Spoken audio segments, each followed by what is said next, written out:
The question asks for the minimum value of 10 and w, and statement 1 tells us that w is equal to the maximum of 20 and z. So let's pick a bunch of integers for z and see what happens. Let's say that z is -2 or 5 or 7. Well, then the maximum of 20 and -2 would be 20. The maximum of 20 and 5 would be 20. The maximum of 20 and 7 would be 20. But then z could get higher. It could be like 25 or 64. And the maximum of 20 and 25 is 25. Maximum of 20 and 64 is 64. So you can see that w is going to be either 20 or greater. You can say w is greater than or equal to 20.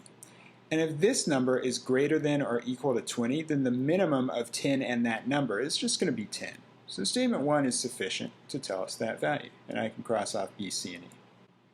Now statement 2 says that w equals the maximum of 10 and w. So again, let's take a look at a bunch of possibilities for w. Let's say -2 and 5 and 7, just like we did before. Well, the maximum of 10 and -2 is going to be 10. Maximum of 10 and 5 is going to be 10. Maximum of 10 and 7 is going to be 10. But that's not possible since I need these two columns to equal each other this time, if they're both w.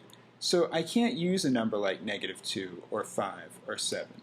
I've got to use a number like, let's say, 10 itself, or 15, or 64 again.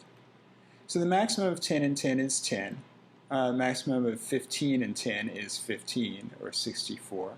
So again, we're just saying that w is greater than or equal to 10, because it's impossible for it to be anything less. The two columns aren't going to equal each other. Well, if this number is greater than or equal to 10, then the minimum of the two values, again, is going to be 10.